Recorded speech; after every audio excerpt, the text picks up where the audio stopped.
नमिता चारपाई पर बैठी स्वेटर बुन रही थी। वह जोर जोर से अपनी भांजी को आवाज लगाते हुए, अरे राधिका कहाँ रह? राधिका बोली, मामी जी अभी लाती हूँ। राधिका चाय लेकर आती है। नमिता बोलती है, तेरे मामा जी का फोन आया है। शाम को उनके दोस्त का लड़का घर आ रहा है। कुछ अच्छा सा खाने के लिए बना देना। वह फौजी है और हमसे इतनी दूर से मिलने आ रहा है। जब वह छोटा था तभी मिली थी मैं उससे। अगर लड़का पसंद आ गया तो मेरी चचेरी बहन है ना मीना, उससे शादी की बात चलवानी है। कुछ पैसे दे दीजिए, मैं बाजार से कुछ सब्जियां खरीद लाती हूँ। मामी बोली, ठीक है, अब चली जा और सूरज ढलने के पहले जल्दी से सब्जियां लेकर लौटना, शाम हो जाएगी। और देख, कल सुबह और शाम के लिए अच्छी अच्छी सब्जियां ले आना। राधिका बोली, ठीक है मामी जी। और इतना कहकर अपना दुपट्टा गले में डालकर थैला लेकर निकल पड़ी बाजार के लिए राधिका। राधिका 18 साल की, रंगे हुआ, लंबे घने बाल, गोल चेहरा, खूबसूरत लड़की जिसकी आंखें नीली समुद्र से गहराई लिए, जिसमें से अथाह वेदना का सागर झलक रहा था।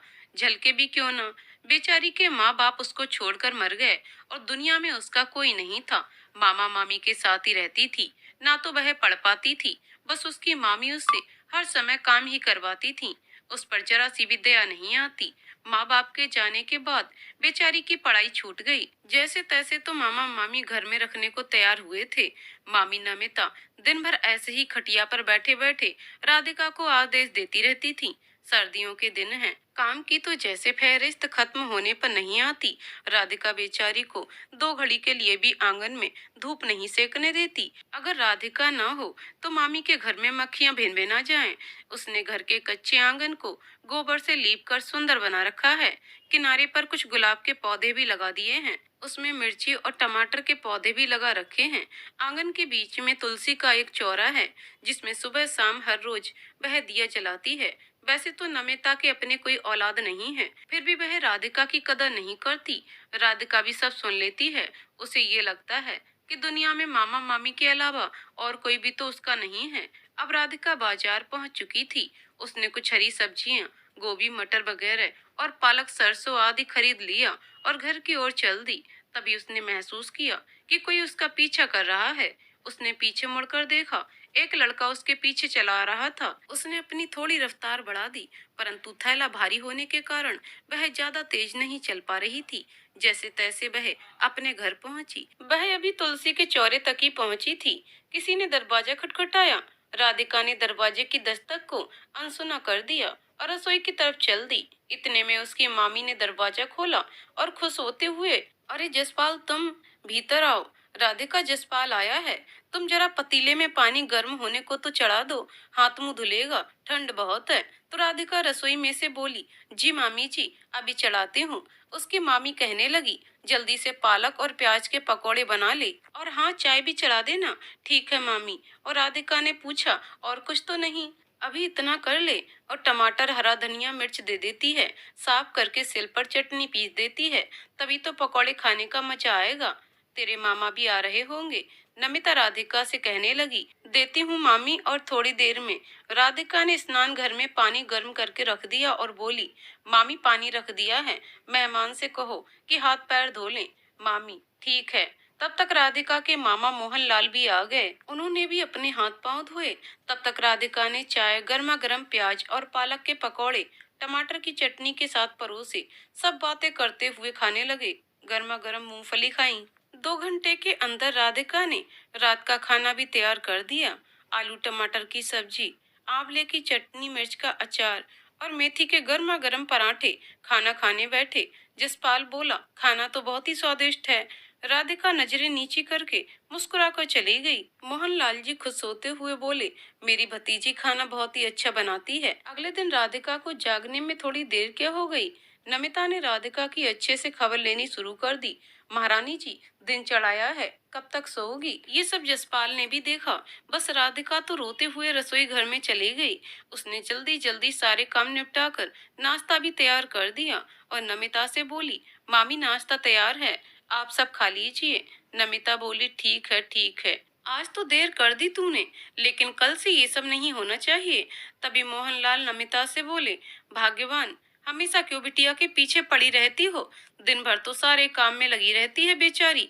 जागने में थोड़ी सी देर हो गई तो कौन सा आसमान टूट पड़ा। नमिता कहने लगी, जब इसकी शादी होगी ससुराल में तुम ही पैरवी करने चले जाना। मैं तो सिर्फ इतना कह रहा हूँ, छोटी सी जान सारा दिन घर संभालती है, कभी कभार कोई गलती हो गई तो नजरअंदाज कर दिया करो। ठीक है, राधिका बोली। मामी नाश्ता बन गया है, नाश्ता कर लो सब। आलू के पराठे, रायता और हरी चटनी, गाजर का हलवा, सबने खूब अच्छे से गर्मा गर्म नाश्ता किया। राधिका ने भी वहीं आंगन में लगे हैंडपंप से 2 बाल्टी पानी भरा और अपने बर्तन साफ करने लगी। जसपाल भी धूप में बैठा अखबार पढ़ रहा था। अखबार तो एक बहाना था, वह अखबार की ओर से राधिका को देख रहा था। राधिका के लिए कुछ नया नहीं, रोज का काम सुबह से शाम तक और मामी की डांट, बस यही बचा था उसके जीवन में। सुख के दिन तो जैसे कभी देखे ही नहीं थे बेचारी ने। यही सोचते सोचते कब उसकी आंख लग गई उसे पता ही नहीं चला। शाम होने को आई थी। सर्दियों के दिन थे, दिन भी जल्दी ढलता है। सर्दियों में नमिता को शाम की चाय की तलब उठने लगी। उसने राधिका को पुकारा, शाम की चाय नसीब होगी या नहीं? महारानी कब तक ऐसे ही सोती रहेगी? अब तो सूर्य नारायण विदा हो गए, लाज शर्म है कि नहीं? मामी की आवाज सुनकर राधिका झट से उठी। रजाई से बाहर आने का उसका मन तो नहीं था, पर फिर भी उसने जल्दी से उठकर आंगन में आकर नमिता से कहा, अभी आती हूँ मामी। क्या है ना, वह जरा आंख लग गई थी। और ये सुन नमिता कहने लगी, चाय के साथ कुछ नाश्ता भी बना लेना, मैंने हरे मटर छील कर रखे हैं, जरा तल लेना। राधिका कहने लगी, ठीक है मामी। और इतना कहकर वह रसोई में चली गई। जसपाल सोचता रहता है, इतनी भली लड़की के प्रति नमिता चाची का जो व्यवहार है वह बहुत ही दुखदायक है। इतना काम करने के बाद भी उसके इस घर में ये इज्जत है। शाम की चाय के बाद नमिता पड़ोस में किसी से मिलने चली गई। राधिका रसोई में रात के खाने की तैयारी कर रही थी। तभी जसपाल रसोई घर में पानी पीने के बहाने आ पहुंचा। रसोई में अचानक से जसपाल को देखकर राधिका थोड़ा घबरा गई। आप घबराओ नहीं, मुझे तो बस पानी पीने के लिए चाहिए था, अगर आपको कोई परेशानी ना हो तो। नहीं तो मैं चला जाता हूँ। राधिका बोली, ऐसी कोई बात नहीं है, आप अचानक से आ गए इसलिए मैं जरा चौंक गई, अभी पानी देती हूँ। राधिका ने लोटे में रखा पानी गिलास में डालकर दे दिया। क्या मैं थोड़ी देर आपसे बात कर सकता हूँ, अगर आपको कोई ऐतराज नहीं हो तो? राधिका कहने लगी, जी कहिए, क्या कहना चाहते हो? आपसे एक बात पूछूं? जसपाल ने सवाल किया। नमिता चाची आपके साथ ऐसा व्यवहार करती हैं, आप कैसे इतना सब कुछ सह लेती हो? मुझे तो उनका बर्ताव बहुत बुरा लगता है। इस पर राधिका गुस्से में बोली, ऐसी कोई बात नहीं है, वह मेरी मामी हैं और मेरी माँ के समान हैं, आपको उन्हें कुछ भी कहने की कोई जरूरत नहीं है। और इसी बीच नमिता घर में दाखिल हुई। दरवाजा भी पहले से खुला हुआ था। उसने जसपाल और राधिका को रसोई घर में आपस में बातें करते हुए देख लिया था। इतनी और खरी खोटी सुनाई राधिका को। नमिता बोली कि मेरे सामने तो बहुत सती सावित्री बनने का नाटक करती है और पीठ पीछे ये गुल खिलाए जा रहे हैं, यही दिन देखना बाकी रह गया था। उसने राधिका को बड़ी खरी खोटी सुना दी। जसपाल बोला, चाची आप गलत समझ रहे हैं, मैं ही रसोई में पानी पीने आया था। लेकिन नमिता तो कुछ भी सुनने को तैयार ही नहीं थी। उसे तो बस अपने आप के देखे पर ही भरोसा था। तब तक मोहनलाल जी भी आ गए, लेकिन नमिता तो जैसे आज चुप रहने का नाम ही नहीं ले रही थी। उसे लग रहा था इस लड़के को तो उसने अपनी चचेरी बहन के लिए पसंद किया था।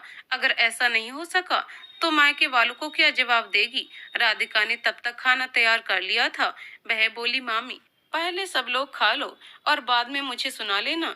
पराया घर का लड़का हमारे घर आकर रुका है, भाग्यवान, जरा उसकी तो कुछ इज्जत कर लो। लेकिन नमिता तो कहाँ किसी की सुनने वाली थी। अब ये जसपाल से देखा नहीं गया तो वह अपना सामान उठाकर जाने लगा।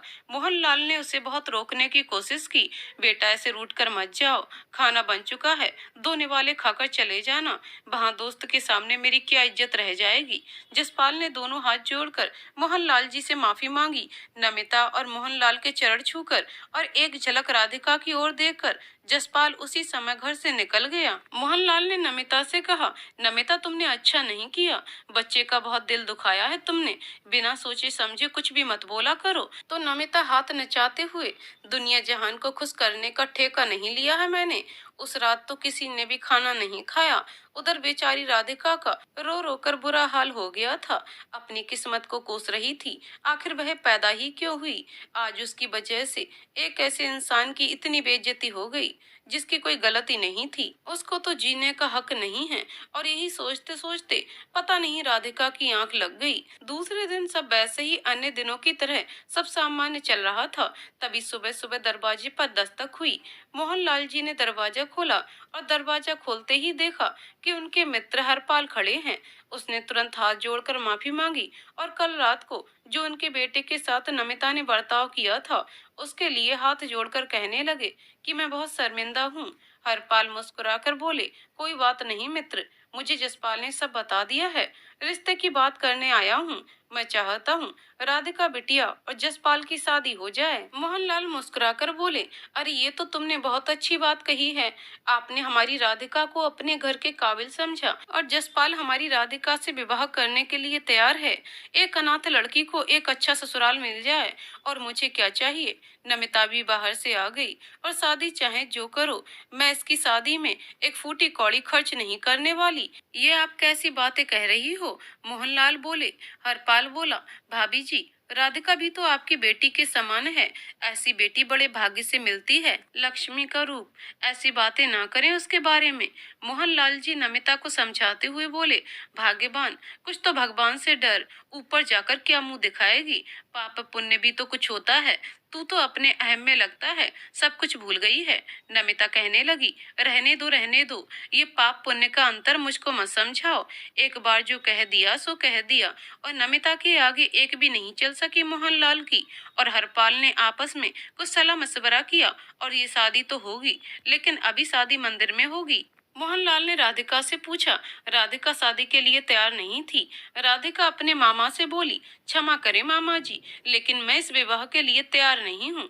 इस तरह तो बिल्कुल भी नहीं।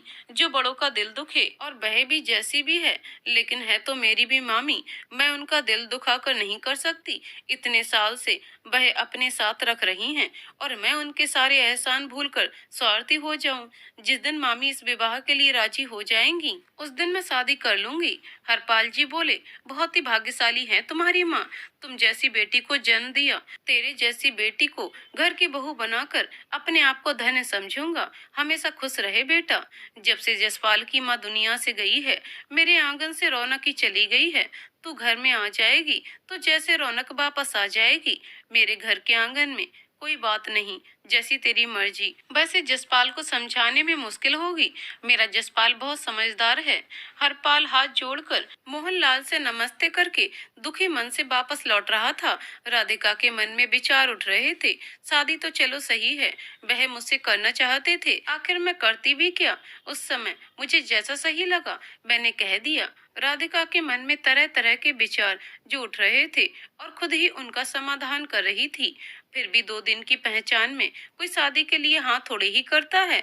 और मैं उसे प्यार तो करती नहीं, पसंद भी तो नहीं करती। राधिका अपने आप ही सवाल जवाब कर रही थी, उनके उत्तर दे रही थी। उसने नाश्ता बनाया और मामा मामी के पास ले जाकर बोली, छोड़ो भी मामी, कब तक गुस्सा होकर बैठी रहोगी। लो नाश्ता कर लो। और हाँ, ये कभी मत सोचना कि मैं तुम्हारी खुशी के खिलाफ जाकर कुछ भी करूंगी। शादी तो बहुत दूर की बात है। इतना कहकर राधिका की बात सुनकर मोहनलाल जी की आंखें नम हो गईं। वह अपनी पत्नी नमिता से बोले, तुम ये ममता क्यों नहीं पढ़ पाई। ये राधिका तेरी मर्जी के खिलाफ कोई काम नहीं करेगी।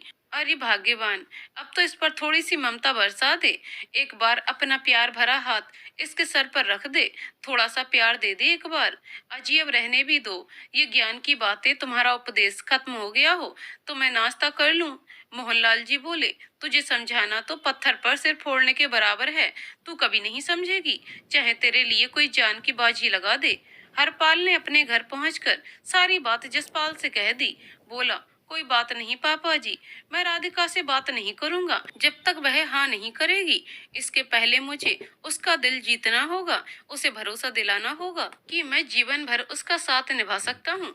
राधिका की जिंदगी रोजमर्रा की तरह फिर से पटरी पर चल पड़ी थी। सुबह शाम का वही काम, फिर शाम को बाजार जाकर सब्जी लाना। सब्जी लेने गई तो क्या देखती है, जसपाल उसका इंतजार करता हुआ बाजार में खड़ा था। राधिका ने जसपाल को देखा तो थोड़ा सा घबरा गई। बचकर निकल कर जा रही थी, तभी जसपाल ने आवाज दी, राधिका जी, मुझे आपसे कुछ बात करनी है। राधिका बोली, लेकिन मुझे आपसे कोई बात नहीं करनी है। ऐसा कहकर राधिका तेज कदमों के साथ आगे बढ़ने लगी। जसपाल राधिका के पीछे पीछे आने लगा। राधिका को बहुत गुस्सा आया। उसने जसपाल से कहा, आप ऐसा क्यों कर रहे हैं? इतना सब कुछ तो हो चुका है, और क्या बचा है? क्यों मेरे पीछे आ रहे हो? मैं तुम्हें पसंद भी नहीं करती। इतना सुनकर जसपाल के कदम थोड़ा थम गए।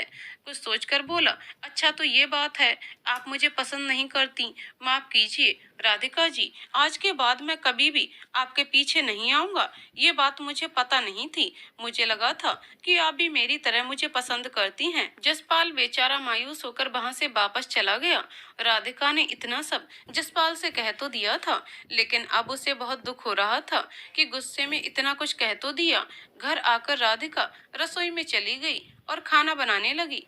अचानक उसका मन इतना भारी हुआ, घुटनों में सर रखकर फूट फूट कर रोने लगी। इतने में उसे बाहर से मोहनलाल जी की आवाज सुनाई दी।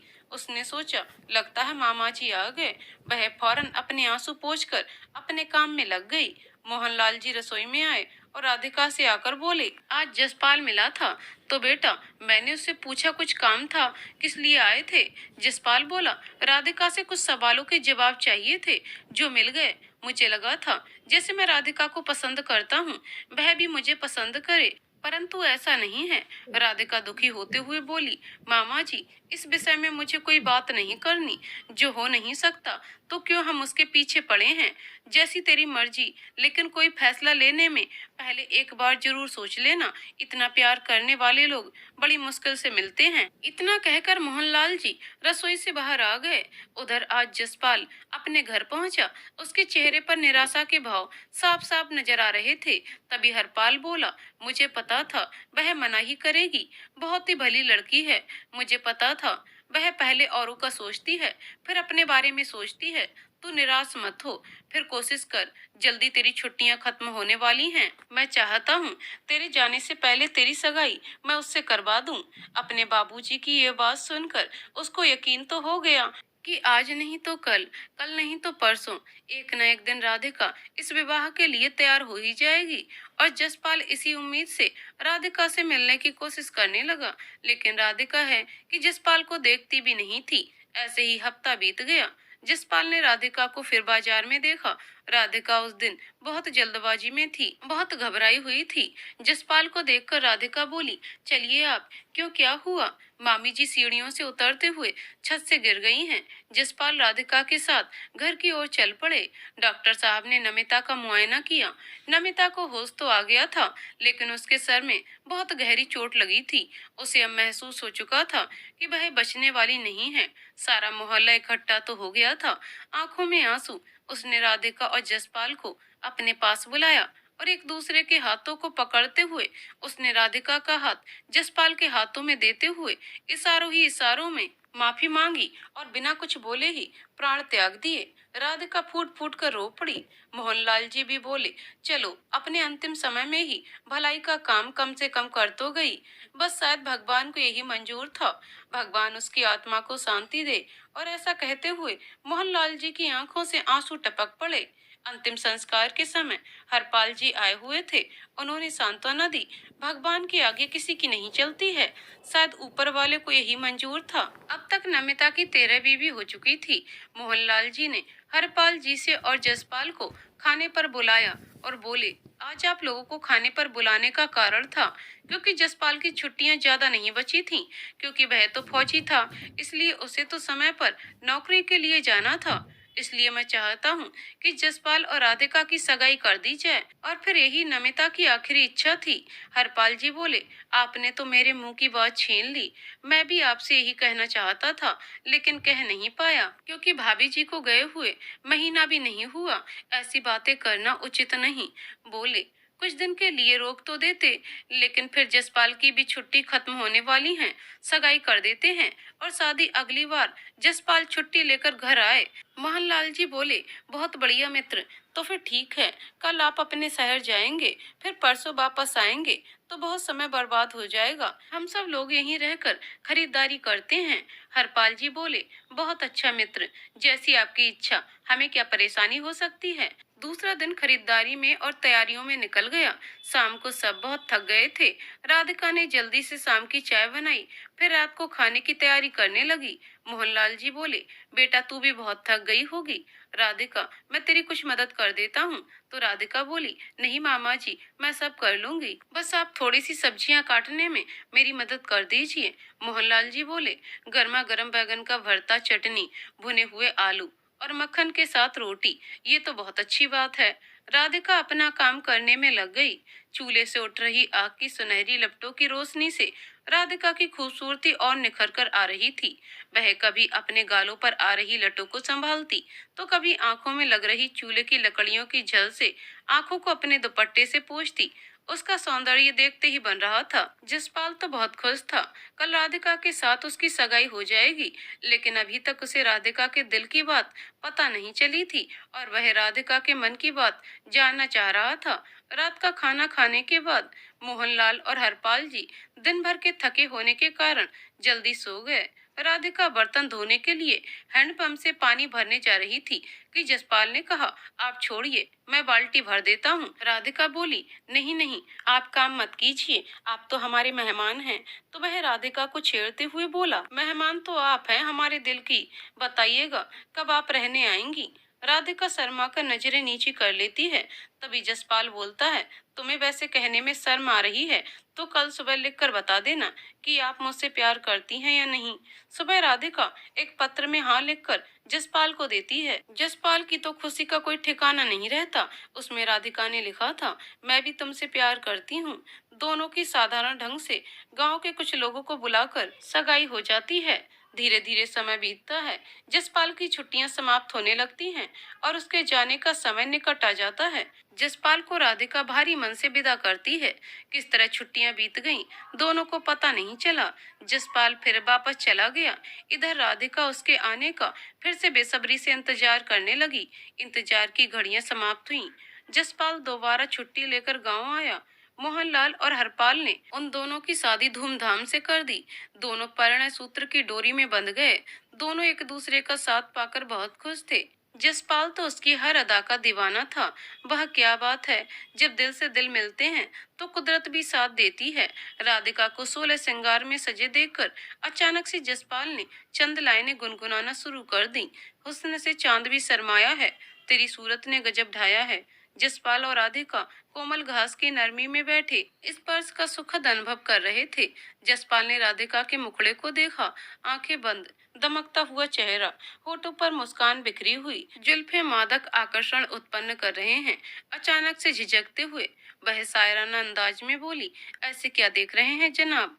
ऐसे रोमांटिक और मनमोहक वातावरण ने दोनों को भावात्मक मिलन की ओर अग्रसर कर दिया। भावुकता से राधिका के माथे पर होठों का स्पर्श हुआ। राधिका सिमटकर मेरी बाहों में आ गई। धीरे धीरे पता नहीं कब 1 माह बीत गया। उधर हरपाल भी राधिका को देखकर बहुत खुश रहता था, मानो उसके सूने आंगन को मोहब्बत का परिंदा मिल गया। जब वह जसपाल और राधिका को साथ देखता, दोनों को मन ही मन ढेरों आशीर्वाद देता। धीरे धीरे जसपाल की छुट्टियां खत्म होने लगी और उसका फौज पर जाने का समय आ गया। सही कहा है, अच्छा समय पता नहीं कब पंख लगाकर उड़ जाता है। भारी मन से राधिका ने जसपाल को विदा किया। अब उसको एक एक पल भारी लग रहा था और हर समय अब उसके आने की प्रतीक्षा करने लगी, लेकिन होनी को तो कुछ और ही मंजूर था।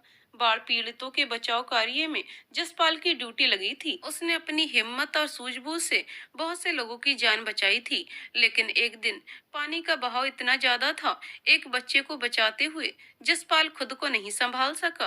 पानी के तेज बहाव के साथ बह गया और 2 दिन के बाद बड़ी मुश्किल से उसका मृत शरीर मिला। राधिका पर तो मानो जैसे दुखों का पहाड़ टूट पड़ा था। वह बेचारी तो पहले ही किस्मत की मारी थी। पति का परिवार मिला, पति का प्यार मिला, तो वह भी चंद दिन का। वह खुद को संभाले या अपने ससुर को। जैसे तैसे उसने खुद को दिलासा दी थी कि अपने ससुर को संभालने लगी। वह अंदर ही अंदर पूरी तरह से टूट गई थी।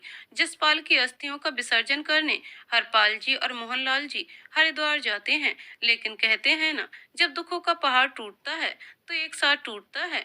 किसी गांव के एक आदमी ने राधिका को ये खबर दी। लौटते समय उनकी रेलगाड़ी दुर्घटनाग्रस्त हो गई और राधिका को जब ये खबर पता चली तो वह बदहवास सी अपने मामा और ससुर जी को ढूंढने चल दी। पूरे दिन पागलों की तरह लगी रही। तब जाकर उसे अपने मामा का मृत शरीर मिला और दूसरे दिन ससुर जी का। अब तो राधिका के आगे कोई भी रास्ता नहीं रह गया। उसके आगे पीछे कोई नहीं था जिसे अपना कहती। कोई भी तो नहीं बचा था। उसे अपना कहने वाला समझ नहीं आ रहा था। वह क्या करे, कोई भी रास्ता नहीं सूझ रहा था। एक ही पल में उसकी सारी दुनिया उजड़ गई। अपने दिमाग का संतुलन खो बैठी और नदी में छलांग लगा दी। तभी कुछ बच्चों ने उसको बाहर निकाला। एक बच्चा नंदू अपने दोस्त सेरू के साथ वहां आया हुआ था। राधिका को देखकर थोड़ा पास जा पहुंचा और बोला, अरे सेरू, मेरी माँ आ गई। ये मेरी माँ ही है। बाबा कह रहे थे कि तेरी माँ इतवार तक आ जाएगी और आज इतवार ही तो है। सेरू, तू ऐसा कर, वापस घर जाकर बाबा को ले आ, तभी हम माँ को घर ले जा सकते हैं। सेरू नंदू के घर गया और बच्चे के पिता को ले आया। बच्चे के पिता राधिका को देखकर बोले, न जाने कौन है बेचारी, यहाँ कैसे पहुंची, जिंदा भी है या नहीं। उन्होंने राधिका की नब्ज टटोली। राधिका की सांसें अब तक चल रही थीं। उन्होंने राधिका को गोद में उठाया और बच्चे से बोले, पहले मैं इन्हें वैद्य जी के पास लेकर जाऊंगा। इनकी तबीयत खराब है। नंदू, तुम भी मेरे साथ वैद्य जी के यहाँ चलो। तो नंदू कहने लगा, लेकिन बाबा, ये मेरी माँ ही है ना। आपने कहा था कि माँ इतवार को आएगी और आज इतवार है ना। बस अपनी बात बोले जा रहा था। ये मेरी माँ है ना। बेटे की ऐसी बातें सुनकर रघुनंदन जी कुछ सोच नहीं पा रहे थे कि बच्चे को क्या जवाब दें। झूठा दिलासा देना भी ठीक नहीं है। नन्ही सी जान पहले से ही अपनी माँ के आने की झूठी आशा में बैठा रहता है, और अगर ये कह दिया कि ये तुम्हारी माँ है और अगर ये लड़की बाद में अपने घर चली गई, ये परेशान होगा। तो रघुनंदन बोला, नंदू, जब ये होश में आ जाएगी तो खुद ब खुद अपने नंदू को पहचान लेगी, इसलिए पहले इन्हें ठीक होने दो। रघुनंदन वैद्य जी के पास पहुंचे। वैद्य जी ने कहा कि जल्दी से इस लड़की का इलाज कीजिए, अभी उसकी सांसें चल रही हैं और जिंदा है। वैद्य जी बोले, प्रधान जी, कौन है ये लड़की? इतना बताने का समय नहीं है, पहले आप इसकी जान बचाइए। इसके होश में आने पर पता चलेगा कौन है। नंदू बार बार अपने पिता से बस पूछे जा रहा था, बाबा, माँ कब ठीक होगी? मुझे पहचान तो लेगी ना मेरी माँ? वैद्य जी ने अपनी पत्नी को आवाज दी, बोले, इसके गीले कपड़े बदल दो, फिर इसका इलाज शुरू करता हूँ। वैद्य जी की पत्नी ने राधिका के कपड़े बदले, उसके हाथ पैरों पर गर्म तेल की मालिश कर दी। प्रधान रघुनंदन सिंह सोच नहीं पा रहे थे कि क्या जवाब दे नंदू को, कैसे झूठा दिलासा दे। हाँ करें कि तेरी माँ है, तुझे पहचान लेगी, और फिर ये भी तो कहते नहीं बनता ये तेरी माँ है। बहुत ही बड़ी दुविधा में फंस चुके थे प्रधान रघुनंदन सिंह। थोड़ी देर के इलाज के बाद राधिका को होश आ गया।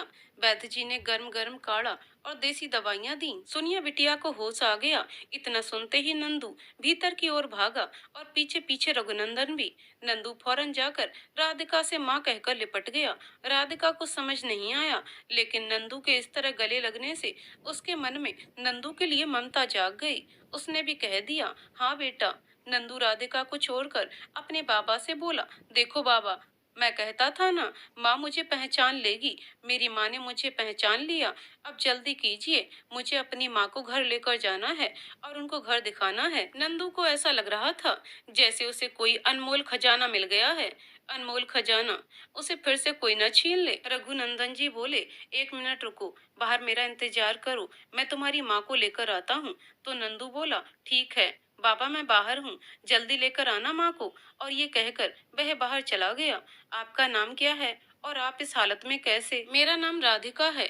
मेरा इस दुनिया में कोई नहीं है और मैं खुद को खत्म करना चाहती थी। उसने अपनी आप बीती सुना दी, लेकिन आप लोगों ने बचा लिया। इस बच्चे को देखा तो मुझसे ये नहीं कहा गया कि मैं तुम्हारी माँ नहीं हूँ। कोई बात नहीं, लेकिन अब आप कहाँ जाएंगी?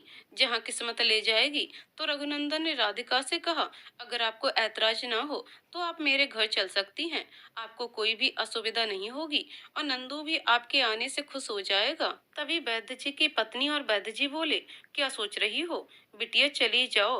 वह बच्चा कैसे अपनी माँ के लिए दिन रात तड़पता है, हम सब ने देखा है उसे तड़पते हुए। आज तुम्हें देखकर कितना खुश था। हमने पहली बार उसको इतना खुश देखा है। और प्रधान जी भी रोज न जाने कितने लोगों का भला करते हैं। कोई परेशानी नहीं होगी बिटिया तुम्हें इस घर में। नंदू उतावला होता हुआ, बाबा बाबा जल्दी कीजिए, जल्दी आइए ना माँ को लेकर। अब राधिका खुद को रोक ना सकी और नंदू के साथ उसके घर चल पड़ी।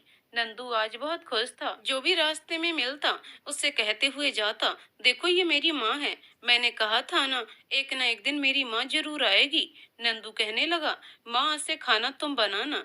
महाराजिन अच्छा खाना नहीं बनाती और दाल में घी तक नहीं डालती और दूध में पानी मिलाकर देती है। अब तुम आ गई हो ना, तो रोज अच्छा अच्छा खाना बनाकर मुझे खिलाना। राधिका ने देखा एक बड़ा सा बाड़ा, उसमें गाय भैंस, कुछ मुर्गे मुर्गियां और चूजे घूम रहे थे। एक नीम का पेड़, बस कमी थी तो कुछ फुलवाड़ी की। ऐसे ही घर की कल्पना राधिका ने की थी। राधिका को नंदू बातें करते हुए लिए जा रहा था। राधिका जैसे घर के दरवाजे के पास पहुंची, बर्तन धोने वाली रजिया काकी बाहर निकली और राधिका को गौर से देखकर बोली, छोटे प्रधान जी किसे ले आए? रजिया काकी, ये मेरी माँ है। सुंदर है ना मेरी माँ? रजिया का कोई उत्तर ना पाकर नंदू बोला, काकी सुंदर है ना मेरी माँ? उसे कोई खोया हुआ खजाना मिल गया। जल्दी से जल्दी अपने घर की तिजोरी में रखना चाहता हो अनमोल खजाना। रजिया बोली, हाँ नंदू, बहुत सुंदर है तुम्हारी माँ। फिर क्या सोच रही हो काकी? प्रधान रघुनंदन सिंह जी ने देखा कि बाड़े के बाहर सारे मुर्गे मुर्गी टहल रहे हैं। उन्होंने सारे मुर्गी मुर्गी को पकड़कर उनके बाड़े में पहुंचा दिया। फिर शेरू से भी कहा, चलो अपने घर में जाओ। कुएं से 2 बाल्टी पानी खींचकर गाय के पास रख दिया। फिर जैसे ही गाय की सानी बनाने जा रहे थे, तभी दीनू काका आ पहुंचे। उसने प्रधान जी को आवाज दी, अरे मालिक, ये क्या कर रहे हैं? आप माफ कीजिए, आने में थोड़ी देर हो गई। रजिया से बोलकर गया था, अगर मुझे देर हो जाए तो मुर्गी के बच्चों को और गाय भैंस को चारा डाल देना। पर रजिया सुनती कहाँ है, उसके तो घर जाने की जल्दी थी। चलिए छोड़िए मालिक, मैं करता हूँ। दीनू काका, देखो देखो, ये मेरी माँ है। नंदू राधिका को लेकर अंदर चला गया और बोला, इस कमरे में मैं और तुम रहेंगे और बराबर वाला कमरा बाबा का है। वहां पर वह अपना काम करते रहते हैं। बाबा हारमोनियम भी बजाते हैं और मैं भी उनके साथ गाना गाता हूँ। तुम भी हमारे साथ गाना गाया करोगी ना? नंदू, माँ हाँ, एक बात और है। माँ, साथ में स्नान घर भी है। घर के पीछे काफी जगह है जहाँ मैं खेलता हूँ। राधिका नंदू के मुंह से इतनी सारी बातें सुनकर बोली, ज्यादा मत बोलो, नहीं तो नजर लग जाएगी। दीनू काका रघुनंदन से बोले, ये कौन है मालिक? रघुनंदन ने सारी बातें बता दी। रघुनंदन जी कहने लगे, क्या करूं, बच्चे की जिद के आगे मेरी नहीं चली। मुझे भी लड़की भली लगी, शायद सच बोल रही थी। चलो अब शाम होने वाली है, देखता हूँ रसोई में क्या रखा है बनाने के लिए। क्या खाओगे? तो काका रसोई में देखता हूँ क्या रखा है, तो मैं वही खा लूंगा जो भी आप बनाएंगे। आपने काम दिया, अपने घर में आसरा दिया। बहू बेटे ने तो घर से कब का निकाल दिया था। आप नहीं होते तो न जाने मेरा क्या होता। दीनू काका बड़े उदास होते हुए बोले। तो रघुनंदन सिंह कहने लगे, अच्छा चलो अब रसोई में जाकर मैं देखता हूँ क्या सब्जी है। ऐसा कहकर रघुनंदन सिंह रसोई की ओर चल दिए। बोले, तेरी माँ को कष्ट होगा बेटा, मैं ही खाना बना देता हूँ। तभी राधिका बोली, तकलीफ किस बात की? वैसे भी मुझे खाना बनाना बहुत पसंद है, मैं सब कर लूंगी। आप जब तक नंदू के साथ खेलिए। तभी नंदू बाहर दीनू काका के पास आकर बोला, पता है काका, आज का खाना मेरी माँ बना रही है। अब मैं माँ के पास जाता हूँ, क्या पता मेरी माँ को किसी चीज की जरूरत पड़ जाएगी। तो इतना कहकर नंदू अंदर आ गया। नंदू को पहली बार इतना खुश देखकर दीनू काका को बहुत अच्छा लगा। थोड़ी देर बाद राधिका ने खाना तैयार कर लिया। उसने तड़के वाली दाल और बैगन का भरता, प्याज का सलाद और गर्मा गर्म रोटियां बनाई थीं। नंदू बाबा और दीनू काका से बोलो, खाना तैयार है। नंदू, तेरी माँ बुला रही है। राधिका ने 3 थाली लगा दी। रघुनंदन जी बोले, माफ कीजिए, आपको तकलीफ हुई। राधिका बोली, तकलीफ किस बात की? मुझे तो रसोई के काम करना अच्छा लगता है और फिर बच्चा भूखा सो जाता ना तो आपको अच्छा लगता और न ही मुझे। रघुनंदन जी बोले, ठीक कहा आपने, मैं थाली दीनू काका को देकर आता हूँ। और दीनू काका को देकर रघुनंदन खुद खाने बैठ गए। साथ में मुन्ना भी खाना खाने लगा। बाहर से दीनू काका की आवाज आई, खाना बहुत अच्छा बना है बिटिया। रघुनंदन सिंह ने आवाज सुनी तो बोले, खाना वाकई में बहुत अच्छा बना है। तीनों खाना खा रहे थे। दीनू काका बोले, थोड़ी दाल और मिलेगी बेटा। काका, दाल रोटी भी चाहिए तो 2 रोटी और ले आना। तुम्हारे हाथों में अन्नपूर्णा माता का वास है। सब खाना खाकर और बिस्तर पर लेट गए। पराए घर में कौन सा काम कब होता है, इसका उसे पता तो नहीं था, इसलिए खुद काम करना शुरू नहीं कर सकती थी। वह भी जाकर लेट गई। जैसे ही उसने करवट लेनी चाहिए, उसने देखा कि नंदू ने उसके पल्लू को अपने हाथ में बांध रखा था। बच्चे का अपने प्रति प्यार देखकर उसका मन ममता से भर उठा और उसने उसके माथे को चूम लिया। फिर नंदू का माथा सहलाने लगी। नींद में बड़बड़ाते हुए कह रहा था, तुम मुझे छोड़कर कहीं मत जाना, मेरे पास रहना। छोड़कर तो नहीं जाओगी? राधिका ने नंदू को प्यार से गले लगा लिया। नहीं जाऊंगी, मैं नहीं जाऊंगी। अगली सुबह राधिका सोच रही थी, नया घर है, पता नहीं कौन सा काम किस समय होता है, करूं तो क्या करूं। दीनू काका जानवरों को बाहर बांधकर नहा धोकर मंदिर चले गए। उधर रघुनंदन जी ने सुबह दैनिक क्रिया से निवृत्त होकर नाश्ते में हलवा बना दिया। इतने में दीनू काका मंदिर से लौट आए। दीनू काका से रघुनंदन ने पूछा, आज मंदिर में बहुत देर लगा दी? तो दीनू काका कहने लगे, हाँ मालिक, आज पंडित जी चौपाइयां सुनाने लगे तो मन किया कि पूरा सुनकर ही जाऊं, इसलिए कुछ देर हो गई। और मालिक ने हलवा बना दिया, आज तो नाश्ते का मजा ही आ जाएगा। और ये 2 कैद हैं, आते हुए रामू काका ने दे दी। आवाज सुनकर राधिका बाहर आ गई। रसोई में जाकर रघुनंदन से बोली, आप मुझे बता देते। चलिए आप स्नान कर लीजिए, नाश्ता तैयार है। मैंने चने की दाल भिगो रखी है। नंदू को पराठे अच्छे लगते हैं तो वह बनाऊंगी। इतने में रजी आ जाती है, आप रहने दीजिए, दाल मैं पीस देती हूँ और साथ में कैद की चटनी। आज तो नाश्ते में आनंद आ जाएगा। इतना कह करके 8-10 लहसुन की कलियां ली, 3-4 लाल मिर्च, साबुत धनिया और काले नमक के साथ अच्छी सी चटनी बना दी। सब गर्मा गर्म पराठों का आनंद उठा रहे थे। सबको खिलाने के बाद राधिका ने अपने लिए थाली परोसी। इतने में खाना बनाने वाली महाराजिन बीरमती काकी आ गईं और राधिका को देखकर कहने लगी, तू कौन है और तेरी इतनी हिम्मत कैसे हुई मेरी गैर हाजिरी में मेरा काम छीनने की? तो मीठी मीठी बातें करके इस घर में घुस आई। तूने क्या समझा, सीधे साधे मालिक को बेवकूफ बना लेगी? तू मुझे जानती नहीं है, तेरा जीना मुश्किल कर दूंगी। मेरा काम छीनेगी, मेरे पेट पर लात मारेगी। करमजली, जहाँ से आई है वहीं लौट जा, नहीं तो मुझसे बुरा कोई नहीं होगा। राधिका ने इतना सुना, उसकी आंखों से आंसू बहने लगे। नंदू ने इतना सुना और गुस्से में बोल पड़ा, दादी ये मेरी माँ है और तुम इनसे ऐसे बात नहीं कर सकती। तुम तो मुझे दूध में पानी मिलाकर देती थी और सारा दूध खुद पी जाती थी, मेरी दाल में घी नहीं डालती थी। दीनू काका और रजिया बोले कि तुम्हारी उम्र का लिहाज कर रहे हैं, नहीं तो ये जो तुम्हारी काली जुबान है ना और काला दिल है, तुम्हारे विनाश का यही कारण है।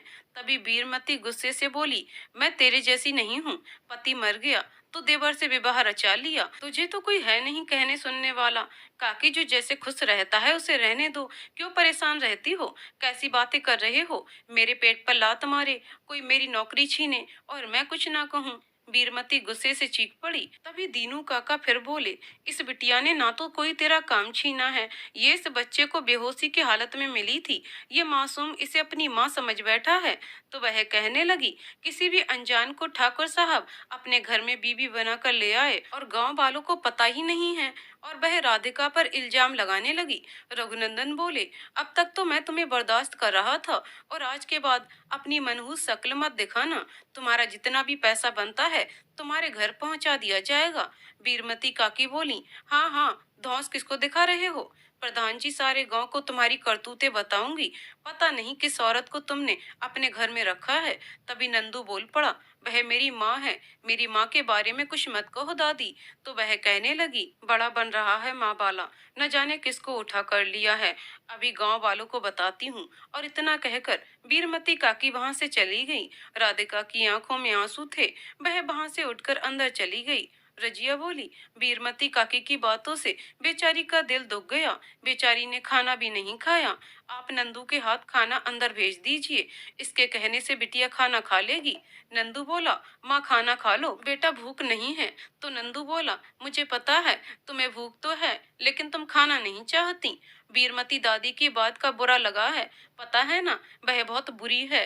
वह तो सबको ऐसे ही कुछ भी बोलती रहती है। मेरे हाथों से खाना खा लो, मुझे भूख नहीं है, राधिका ने फिर कहा। लेकिन नंदू ने राधिका के मुंह में एक निवाला डाल दिया और बोला, चुपचाप खा लो, नहीं तो मैं रूठ जाऊंगा। राधिका ने खाना शुरू कर दिया। रघुनंदन दरवाजे के पीछे से देख रहे थे। उन्होंने सोचा, इसकी माँ भी नहीं है, फिर भी इन दोनों के बीच अटूट प्रेम है।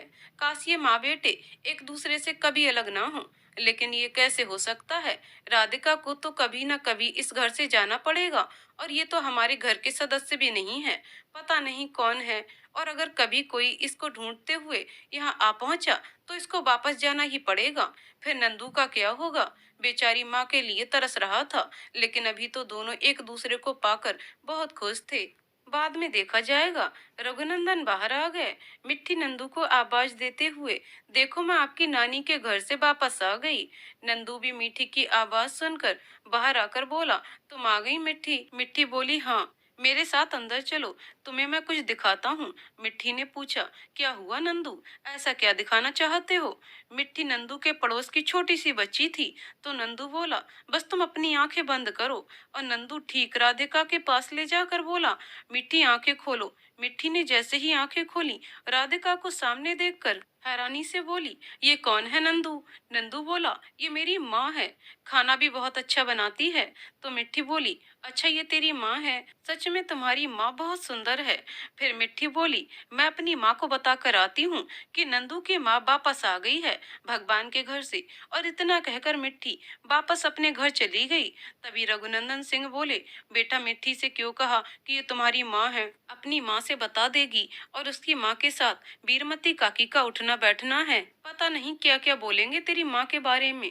सच में मेरी माँ मेरी ही रहेगी। लेकिन काकी गुस्सा होकर गई हैं। मिट्टी अपनी माँ सोनिया को घर जाकर बताती है कि नंदू की माँ वापस आ गई है। सोनिया रघुनंदन जी के घर आती है।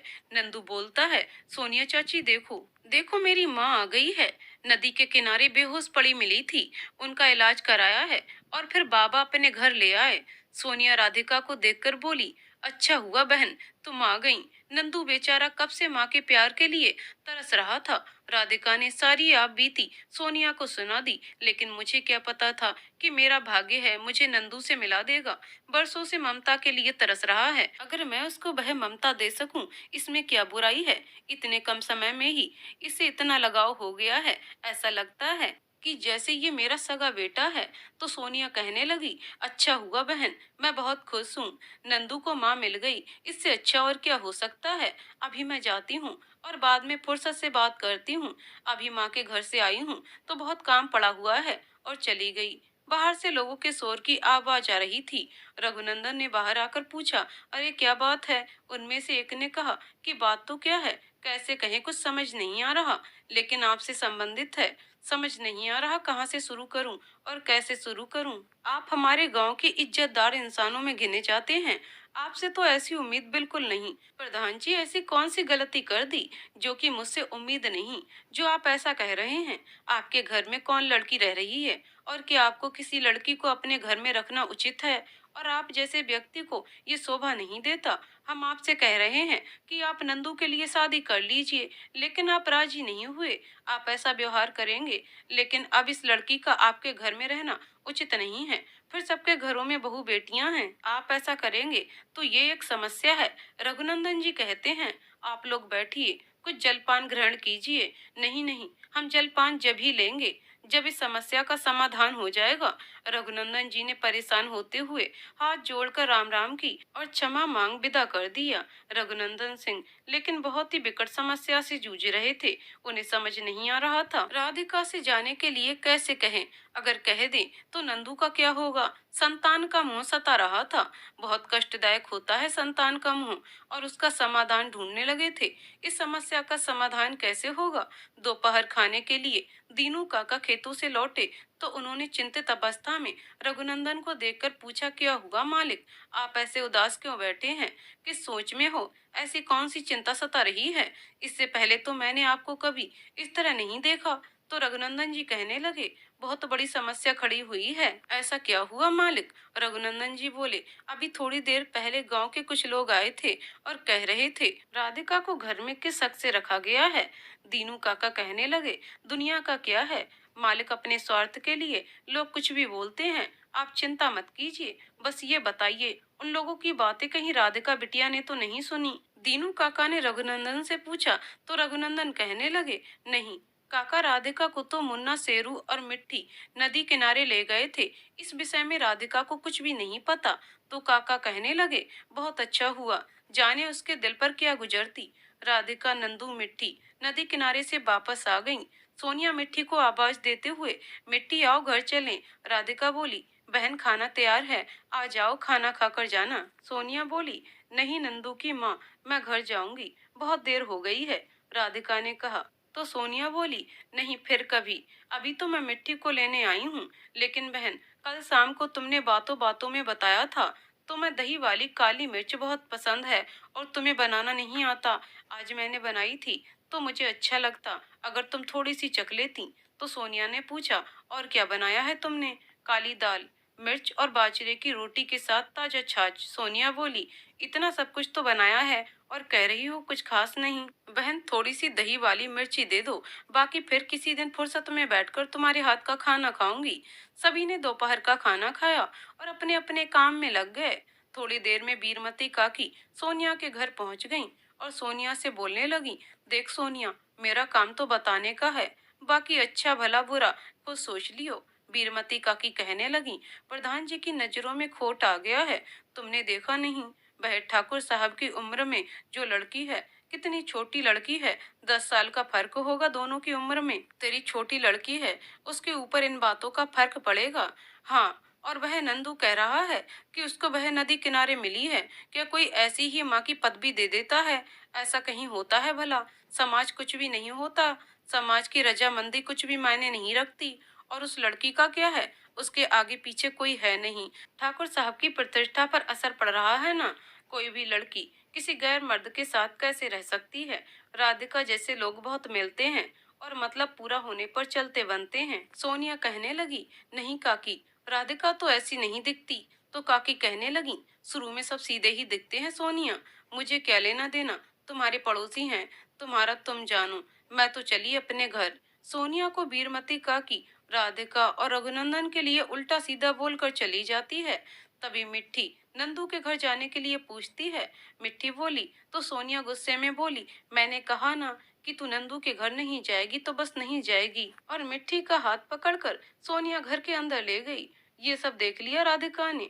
सोनिया दरवाजा बंद करके अंदर चली गई। राधिका को सोनिया का व्यवहार अच्छा नहीं लगा। वह मन महसूस कर रह गई। राधिका का मन किसी काम में नहीं लग रहा था। शाम होने वाली थी। तभी बीरमती काकी गांव के कुछ बुजुर्ग महिलाओं और पुरुषों के साथ रघुनंदन के घर आ पहुंचे। उनमें से एक बुजुर्ग बोले, तो प्रधान जी, आपने क्या फैसला लिया है? रघुनंदन जी बोले, नंदू उस लड़की को माँ मानता है और वह भी पूरी तरह ममता लुटाती है। मुझे कुछ भी नहीं सूझ रहा, कोई भी रास्ता दिखाई नहीं दे रहा। हम लोग बात करते हैं। तभी दीनू काका भी खेतों से आ पहुंचे और लोग पहले से मौजूद थे। दीनू काका बोले, मैं बुलाता हूँ राधिका बिटिया को। दीनू काका ने आवाज दी, राधिका बिटिया बाहर आना। डरी सहमी सी राधिका सर पर पल्लू किए हुए बाहर आई। दीनू काका ने सबके सामने पूछा, क्या तुम बच्चे से सचमुच प्यार करती हो? राधिका ने अपनी गर्दन नीचे करते हुए हाँ में सिर हिला दिया। तभी बीरमती बोल पड़ी, तो क्या किसी भी औरत को तुम नंदू की माँ बनाकर इस घर में ले आओगे क्या? पता नहीं कहाँ से आई है, कौन है। ऐसी बहुत सारी औरतें ऐसे ही घूमती रहती हैं। अपना मतलब पूरा होने पर पता नहीं कब बच्चे और ठाकुर साहब का गला काट कर चलती बने, पता नहीं। अब सब सीमा से बाहर हो गया। रघुनंदन जी बोले, आप सब एक मासूम पर झूठे लांछन लगा रहे हैं। वह मेरे बच्चे की माँ है और तो मैंने अपने बेटे को इतना खुश नहीं देखा है। अगर आप लोगों को रिश्ते से ही मतलब है तो ठीक है, और इतना कहकर अंदर गए और बाहर आकर मुट्ठी भर सिंदूर राधिका की मांग में भर दिया और बोले, लो हो गई अब मेरी पत्नी। अब तो आप लोगों को कोई कष्ट नहीं होगा। आप यही चाहते थे ना। आप लोग कृपया करके यहाँ से प्रस्थान करें। मैं ही खुद को व्यवस्थित करना चाहता हूँ। और इतना कहकर सब लोग वहां से चले गए। राधिका को क्या हुआ, वह तो ऐसे ही जड़बत खड़ी रह गई और चक्कर खाकर गिर गई। रजिया ठंडा पानी लेकर आई और राधिका के मुंह पर छींटे मारे। राधिका को होश आया तो वह रोने लगी, लेकिन ये सब जो हुआ उसे कुछ समझ नहीं आया। पता नहीं क्या लिखा है मेरी किस्मत में। राधिका रोए जा रही थी। रजिया बोली, चुप हो जाओ बिटिया, अब रोने से कुछ नहीं होने वाला। ये समाज है बिटिया, ये लोग चैन से जीने नहीं देते। अगर ठाकुर साहब तुम्हारी मांग नहीं भरते तो ये लोग ना जाने कौन कौन से लांछन लगाते रहते तुम पर। शायद यही नियति थी और यही उस ऊपर वाले की मर्जी थी। राधिका बोली, लेकिन इन सब में मेरा क्या दोष है। मैं तो सिर्फ मुन्ना की माँ बनकर रहना चाहती थी। राधिका गुस्से में, मुझे तो जबरदस्ती किसी की पत्नी बना दिया गया है। मैं कोई बिकाऊ चीज हूँ, जो चाहे वह मेरा इस्तेमाल कर ले कि मैं किसी की पत्नी बन जाऊं। और मेरा भाग्य है। राधिका गुस्से से, मैं किसी की पत्नी बनकर नहीं रहूंगी, अपने घर लौट जाऊंगी। वह गुस्से से नल पर गई और 3-4 बाल्टी अपने सिर के ऊपर से डाल दी और बोली, रजिया काकी, देखो सिंदूर धुल गया। अब मैं किसी की पत्नी नहीं हूँ। माना मेरे घर में कोई सदस्य नहीं है। मेरे घर में कम से कम कोई मुझ पर लांछन तो नहीं लगाएगा। रजिया बोली, उठो बेटा, कपड़े बदल लो। अभी तुम्हारा मन अच्छा नहीं है। थोड़ा शांत दिमाग से सोचना। अभी तुम गुस्से में हो, इसलिए ऐसा कह रही हो। बाद में ठंडे दिमाग से सोचना। राधिका कपड़े बदलकर अपने कमरे में जाकर लेट गई। इतने में नंदू बाहर से दौड़ता हुआ आया और बोला, माँ, रोज की तरह बोल क्यों नहीं रही हो और इस तरह से अंधेरे में क्यों बैठी हो। चलो ना, मुझे भूख लगी है, खाना बना दो। बेटे की बात सुनकर रघुनंदन जी बोले, बेटा नंदू, इधर तो आना। तो वह कहने लगा कि आपने मुझे क्यों बुलाया। रघुनंदन जी बोले, बेटा, आज तुम मेरे पास रहो। आज तुम्हारी माँ की तबीयत ठीक नहीं है ना, तो उसे आराम करने दो और खाना मैं बना देता हूँ। ठीक है, मुझे पता नहीं था आज माँ की तबीयत ठीक नहीं है, उसे परेशान नहीं करूंगा। रघुनंदन जी बोले, तू अभी बाहर दीनू काका के पास खेल, माँ के पास मत जाना। तो नंदू रघुनंदन जी की बात सुनकर बाहर चला गया और कहने लगा, ठीक है, मैं बाहर जाकर खेलता हूँ। शेरू के साथ जाकर खेलने लगा। रघुनंदन जी ने खाना बनाकर दीनू काका और नंदू को खाना खिला दिया। नंदू से बोले, जा अपनी माँ को भी खाना खिला दे। नंदू बोला, ठीक है बाबा। राधिका के पास पहुंचकर बोला, माँ, खाना खा लो। नहीं बेटा, मुझे भूख नहीं है, खाना वापस ले जाओ। ठीक है माँ।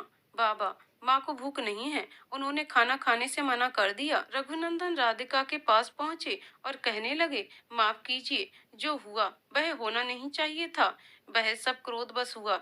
मुझे पता है कि आज आपको मेरी वजह से बहुत कष्ट हुआ, लेकिन कृपया करके उसका गुस्सा खाने पर ना उतारिए। क्रोध से राधिका बोली, ये सब आपने जानबूझकर किया है।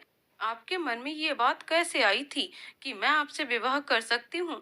मैं किसी की विधवा हूँ, तो इसका मतलब ये नहीं कि कोई भी मुझ पर आकर अपना अधिकार बना ले। मैं अपने पति से अब तक बहुत प्यार करती हूँ और हमेशा करती रहूंगी, और मैं कल ही आपका घर छोड़कर चली जाऊंगी। उस रात ना राधिका ने खाना खाया, ना रघुनंदन जी ने। दोनों की रात असमंजस में कटी। सुबह रजिया काकी काम पर आ गई। वह राधिका से कहने लगी, एक बात कहें, अब तुम्हारा इस बच्चे के सिवा कोई नहीं है। वहां जाकर भी तुम क्या करोगी। पता है, अकेली औरत को ये समाज जीने नहीं देता। पता है बिटिया, हमने अपनी जिंदगी अकेले कैसे गुजारी है, ये हम ही जानते हैं। एक विधवा का कोई नहीं होता। और फिर तुम दिल से चाहे मानो या ना मानो, लेकिन समाज के सामने तुम ठाकुर साहब की ब्याहता हो। प्रधान जी स्वभाव के बहुत अच्छे हैं, पूरा गांव उनकी इज्जत करता है। जाओगी तो ठीक है, अगर नहीं जाओगी तो किसी अनाथ बच्चे की जिंदगी संवर जाएगी। अच्छा, इतना कहकर रजिया वहां से काम करने चली गई। रजिया की बातें सुनकर राधिका सोच में पड़ गई। क्या फैसला ले। रजिया काकी तो कुछ भी कहती हैं। चल, मैं स्नान करके आती हूँ, फिर नाश्ता भी तो बनाना है। राधिका ने स्नान करके सूर्य भगवान को जल चढ़ाया, तुलसी की पूजा, और रसोई में जाकर, आप क्या कर रहे हैं, चलिए यहाँ से। रघुनंदन ने कहा, कल से तो खाना मुझे ही बनाना है, इसलिए आदत डाल रहा हूँ, क्योंकि आज तो आप चली जाएंगी।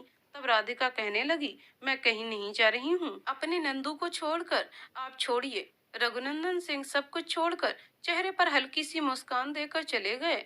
आज घर में थोड़ी रौनक, चेहरे पर मुस्कान थी। इतने में सोनिया राधिका के पास आई और बोली, राधिका बहन, देखो मैं देवी के मंदिर गई थी, वहां से तुम्हारे लिए सिंदूर और प्रसाद लाई हूँ। राधिका बोली, अभी तो मैं कल के सदमे से उबर नहीं पाई हूँ और आज तुम ये सब लेकर आ गई हो। राधिका ने दुखी होकर सोनिया से कहा। तो सोनिया कहने लगी, लेकिन बहन, ये सब करने से अगर तुम पर लोग उंगली उठाना बंद कर देते हैं तो क्या बुराई है? ये सब करने से समाज का मुंह बंद होता है तो क्या बुरा है? सोनिया कहने लगी। रजिया काकी भी बोली, बेटा, अगर इन सब चीजों को लगाने से लोगों की हम निगाहों से बच सकते हैं तो क्या बुराई है? और सोनिया ने राधिका की मांग में सिंदूर भरकर कलाइयों में लाल लाल चूड़ियां पहनाकर चली गई। राधिका आईने में खुद को देखने लगी। आज फिर से अपनी मांग में सिंदूर भरा देखकर उसे अच्छा लगा। दीनू काका भी दोपहर का खाने घर आ गए। वह राधिका को देखकर मन ही मन मुस्कुराते हुए बोले, बिटिया, तुम्हारे लिए यही सही है और यहाँ तुम हमेशा खुश रहोगी। काश तुम्हारे मन में मालिक के लिए भी प्रेम जाग जाए। राधिका ने सबके लिए खाना परोसकर सबको बुलाया। रघुनंदन सिंह खाना खाने रसोई में पहुंचे और राधिका का ऐसा रूप देखकर अंदर ही अंदर प्रसन्न हो गए। शाम को रजिया बर्तन मांजने आई। बिटिया, तुम्हारे लिए यही सही है और आज मांग में सिंदूर भरा, आशीर्वाद दिया। राधिका ने अब पूरा घर संभाल लिया। राधिका ने उसे बाड़ी से हरा भरा बना दिया, फूलों के पौधे लगा दिए, गुलाब के पौधे, उस पर मिर्ची लगा दी। जो भी आता देखकर मंत्र मुग्ध हो जाता। हर कोई बोलता, देखो, घर की शोभा तो औरत से ही होती है। रघुनंदन ये सोचकर खुश हो जाता और मन ही मन मुस्कुरा कर रह जाता। रजिया काकी राधिका से पूछती है, क्या हुआ बेटा? राधिका बोली, ना जा पाई, नंदू का मुंह देखकर रह गई। बेचारा इतना मासूम है, उसकी ममता रुक गई।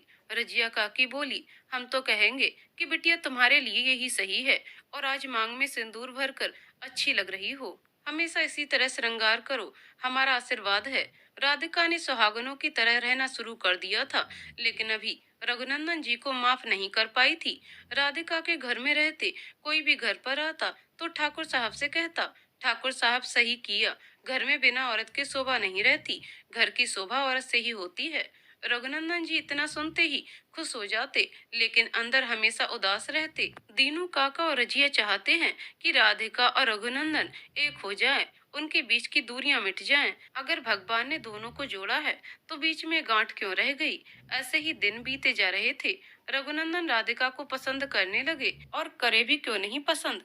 राधिका जैसी सुघड़ गृहिणी ने उनके बच्चे और बिखरे हुए घर को संभाल दिया। राधिका के आने से उनका घर घर जैसा लगने लगा था। ऐसे ही 2 माह बीत गए। एक दिन रघुनंदन बोले, मेरे दोस्त की भतीजी की शादी का निमंत्रण है, हमें 2 दिन बाद निकलना है। जो भी तुम्हें सामान चाहिए सोनिया भाभी के साथ खरीद लाना और देने को कुछ उपहार भी ले आना। हमें आशीर्वाद देने जाना पड़ेगा और आपको जो भी खरीदना है आज सोनिया भाभी के साथ जाकर ले आना। और ये लो रुपए, क्योंकि परसों हमें निकलना होगा।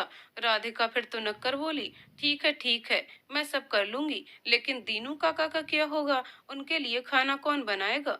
रघुनंदन बोले, आप चिंता ना करो, कुछ ना कुछ इंतजाम कर दूंगा। राधिका सोनिया से बोली, एक शादी में जाना है, लेकिन दीनू काका कहाँ खाना खाएंगे, इसकी चिंता है। सोनिया बोली, बस इतनी सी बात, ये सब मैं देख लूंगी, तुम चिंता मत करो, जाने की तैयारी करो। राधिका और सोनिया ने मिलकर खरीदारी की। राधिका तैयार होने लगी। रजिया काकी बोली, मैं सोनिया को बुलाकर लाती हूँ, तुम्हें अच्छे से तैयार कर देगी। सोनिया को आते हुए देख रघुनंदन सिंह बोले, सोनिया भाभी, उनसे कहिए कि जो संदूक में गहने रखे हैं वह भी पहन ले। मैं कहूंगा तो नहीं पहनेंगी, लेकिन आप कहेंगी तो आपकी बात जरूर मान लेगी। सोनिया ने कहा, ठीक है भाई साहब, आप चिंता ना करें, मैं मना लूंगी, और कुछ कहना है तो बता दीजिए, मैं कह दूंगी। और मुस्कुराती हुई अंदर चली गई। सोनिया ने तैयार किया। राधिका खुद को दर्पण में देखकर शर्माने लगी। सोनिया बोली, लाओ तुम्हारे काला टिक्का लगा दूं, कहीं नजर ना लग जाए वहां पर। आप बहुत सुंदर दिख रही हो। बीच की मांग निकालकर बड़ा सा जूड़ा, माथे पर मांग टिक्का, कानों में झुमके, हाथों में कांच की चूड़ियां और सीतारामी हार, गहरे रंग की बनारसी साड़ी, हाथों में चूड़ियां, साथ में सोने के कंगन, कमर में कमरबंद और पैरों में पैल पहनकर वह किसी रानी से कम नहीं लग रही थी। तभी नंदू बाहर आया और बाहर से रघुनंदन सिंह का हाथ पकड़कर अंदर ले गया। देखो माँ आज कितनी सुंदर लग रही है, बोलो ना बाबा। रघुनंदन जी तो राधिका को देखते ही रह गए। इतने में नंदू फिर बोला, बोलो ना बाबा, मेरी माँ बहुत सुंदर लग रही है ना। हाँ तेरी माँ बहुत सुंदर लग रही है। और इतना कहकर रघुनंदन जी अंदर से बाहर आ गए। सोनिया ने रघुनंदन जी के भावों को बहुत पहले से पढ़ लिया था। तांगे पर सामान चढ़ाया जा रहा था, बस अब निकलने ही वाले थे। बाहर आकर राधिका ने सोनिया से कहा, बहन दीनू काका का ध्यान रखना। रघुनंदन, नंदू और राधिका तीनों मित्र की भतीजी की शादी में जाने के लिए तांगे पर बैठ गए। थोड़ी ही देर में तांगा गांव की सीमा से बाहर आ गया। अब नजर आते तो कहीं खेतों में काम करते हुए लोग नजर आ रहे थे, कई पेड़ों की घनी छाया। राधिका का पल्लू भी बार बार गिर रहा था। ऊपर से उसने भारी भरकम गहने, इन सब की उसको आदत तो नहीं थी। दोनों की नजरें एक दूसरे से टकराती, फिर दोनों एक दूसरे से नजरें चुराते इधर उधर देखने लग जाते। दोनों ही एक साथ आंख में चौली खेल रहे थे। तभी तांगे वाला बोला, ठाकुर साहब अब थोड़ी देर सुस्ता लेते हैं। अगर कोई कुआं दिखाई दे तो पेड़ के नीचे बैठ जाते हैं और तांगा भी खड़ा कर दूंगा। रघुनंदन जी बोले, ठीक है जी बिल्कुल, और कुछ जलपान की व्यवस्था भी कर लेंगे। भूख भी लग गई होगी और अभी वहां पहुंचने में न जाने कितना समय लगे। तभी एक जगह दिखाई दी। रघुनंदन सिंह जी को एक तांगे वाला खड़ा हुआ दिखाई दिया। तांगे वाले ने अपना तांगा वहीं रोक दिया। वह तो गांव से ही निकले। वह परिवार भी उसी शादी में जा रहा था, लेकिन उनको रुके हुए बहुत देर हो गई थी। तो उन्होंने रघुनंदन सिंह से कहा, हम चलेंगे, आप लोग विश्राम कीजिए। और इतना कहकर वो लोग चले गए। तांग सरसों के तेल की खुशबू से घर का खाना ही नहीं, हमारी परंपराएं भी महकती हैं। इसीलिए फॉर्च्यून कच्ची घानी शुद्ध सरसों तेल क्वालिटी के 100 से भी ज्यादा टेस्ट से गुजरकर स्वाद और शुद्धता को बनाए रखता है। तांगे वाले ने तांगे में से बाल्टी निकाली। सभी ने हाथ पांव धोए, घोड़े को दाना पानी डाला और पानी पिलाया। राधिका घर से पूरी सब्जी अचार लाई थी। सबने साथ में भोजन किया और थोड़ी देर बाद विश्राम करने के बाद अपने गंतव्य की ओर चल पड़े। दोपहरी थोड़ी थोड़ी चढ़ाई थी। सूरज भी गर्मी फेंक रहा था। राधिका की गोद में सर रखकर नंदू सो गया था और अब राधिका को भी बार बार झपकी आ रही थी। रघुनंदन जी ने राधिका को अपने कंधे का सहारा दिया ताकि राधिका थोड़ी देर आराम से सो पाए। थोड़ी देर बाद राधिका की आंखें खुली तो उसने देखा कि वह रघुनंदन सिंह के कंधे से टिकी हुई है। झटपट उसने अपने आप को हटाकर रघुनंदन को घूर कर देखने लगी। रघुनंदन सिंह जी मुस्कुराकर दूसरी ओर देखने लगे। शाम होने वाली थी, आधा रास्ता पार हो चुका था। तभी राधिका मोर को देखकर, मुझे मोर देखना है। रघुनंदन जी उसकी बाल सुलभ हरकत पर हंसने लगे। उनको हंसता देखकर राधिका बोली, मुझे नहीं देखना कोई मोर, आप तांगे को आगे बढ़ाइए। रघुनंदन जी बोले, नहीं नहीं, हम सब मोर देखकर ही जाएंगे। राधिका मोर को देखकर बहुत खुश हुई। रघुनंदन जी तो उसको एक टक निहार रहे थे। नंदू और राधिका बहुत खुश थे। तांगे में बैठे और आगे चल दिए। शादी वाले घर में मेहमानों को लेकर जा पहुंचा था। दरवाजे पर पहुंचते राधिका ने अपना घूंघट थोड़ा लंबा कर लिया। रघुनंदन सिंह अपने दोस्त धर्मवीर के गले मिले और बड़े बुजुर्गों के चरण स्पर्श किए और राधिका ने भी बड़ों के चरण छुए। धर्म सिंह जी बोले, भाई रघुनंदन, तुमने शादी कर ली और बताया भी नहीं, ये सब कब हुआ? रघुनंदन जी बोले, ये लंबी कहानी है, थोड़ा रुको फिर बताता हूँ। रघुनंदन सिंह ने जलपान ग्रहण करते करते सारी कहानी कह सुनाई। धर्म सिंह बोले, अच्छा तो ये सब अचानक हो गया, लेकिन ये तो बताओ कि अब तो सब ठीक है ना? भाभी ने स्वीकार कर लिया या नहीं? वह तुमसे प्रेम करने लगी या नहीं? पता नहीं, इसका क्या मतलब है? हाँ या ना? अब तो मैं ना नहीं कहूंगा, बस वक्त का इंतजार है। राधिका को देखकर रीमा बोली, भाई साहब ने दूसरा विवाह भी कर लिया और हमें बुलाया भी नहीं। धर्म सिंह की पत्नी रीमा ने राधिका को ताना दिया। राधिका कहने लगी, वह क्या है जीजी, ये सब इतनी जल्दी में हो गया कि किसी को बुलाने का मौका नहीं मिला। राधिका ने अपनी सफाई दी। तभी रघुनंदन सिंह जी के गांव से आने वाले मेहमान, जिनका तांगा रास्ते में मिला था, उनकी पत्नी जानकी बोली, झूठ बोल रही है, मैं आप सबको सब बात बताती हूँ। दरअसल छोटी पत्नी मिले तो कोई भी मर्द शादी करने को राजी हो जाएगा। राम जाने सच क्या है और झूठ क्या है। ऐसे थोड़ी होता है कि किसी को भी नंदू की माँ बना दो।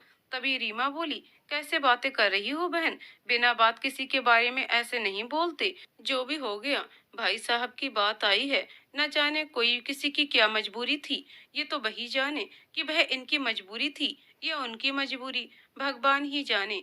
ना तो इन्होंने शादी की, ना बुलाया, और उसने सारी बात वहां पर बोल दी। ये दोनों ही गलत को गलत और सही को सही कह रही हैं। और इतना कहकर जानकी वहां से चली गई।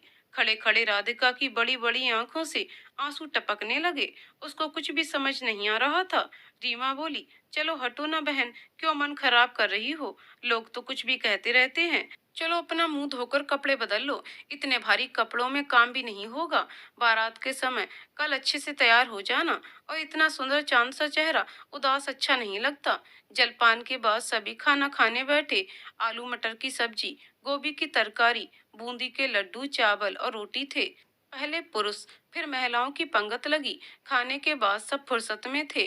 तभी रीमा राधिका से बोली, चलो बहन, बन्नी के मेहंदी तो लगा दो। राधिका खुश होकर बोली, हाँ हाँ क्यों नहीं। तभी रीमा की जेठानी बोली, कैसी बातें कर रही हो? उनकी दूसरी शादी है, ये मेरी बेटी को कैसे मेहंदी लगा सकती हैं? और कुछ अनाप शनाप बोलने लगी। राधिका की आंखों में आंसू निकल पड़े। तभी रुक्मणी की जेठानी बोली, क्या गलत कहा मैंने? ना पंडित ना बाराती, ऐसी भी कहीं शादी होती है? ये सब बातें रघुनंदन ने सुनी और बोले, मित्र धर्म सिंह, जहाँ मेरी पत्नी का अपमान है, मैं वहां नहीं रुक सकता। उसकी आंखों में और आंसू नहीं देख सकता। और कहने लगे, क्षमा करें मित्र, मैं आपके हर कार्य के लिए हमेशा तत्पर रहूंगा। अभी आज्ञा दीजिए। उन्होंने राधिका से अंदर से सामान लाने को कहा। और उसी समय धर्म सिंह के साथ हाथ जोड़कर माफी मांगी और परिवार सहित तांगे पर जाकर बैठ गए। तांगे पर जा बैठे रघुनंदन के प्रति राधिका के मन में प्रेम के बीज अंकुर का रूप लेने लगे। प्रेम भी क्यों ना उपजे, जो उसके लिए जमाने से बोल सके, ऐसा इंसान उसको मिल गया।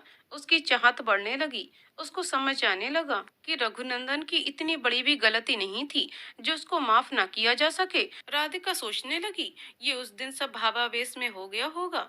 धर्म सिंह का घर गुस्से में छोड़ तो दिया, लेकिन रात का समय और इतना लंबा सफर, ज्यों का त्यों गांव छूटता जा रहा था, तो डर भी बढ़ता जा रहा था। सभी डर रहे थे, लेकिन एक दूसरे से व्यक्त नहीं कर रहे थे। भगवान का शुक्र था, उस दिन रात पूरे चांद की रोशनी धरती पर पड़ रही थी। लेकिन चाहे जो भी हो, रात तो रात होती है। बियाबान जंगल में उल्लू की आवाज डरा रही थी, कहीं सियार की आवाज सुनाई दे जाती थी। सुनसान रास्ता, और ऐसे में तांगा रोकने का कोई फायदा नहीं था। तभी अचानक झाड़ियों में से कुछ लुटेरे बाहर निकल आए। उन्होंने तांगे को चारों ओर से घेर लिया और रघुनंदन से बोले, जो भी तुम्हारी जेब में रुपया पैसा है, सब दे दो। रघुनंदन ने अंगूठी, चेन और जो रुपए थे, वह सब उनको दे दिए। तभी एक लुटेरा बोला, तांगे में जो जनानी बैठी है, उसने भी जरूर गहने पहने होंगे। धमकाकर बोले, अपने सारे गहने हमें दे दो, नहीं तो हम इसको मार देते हैं।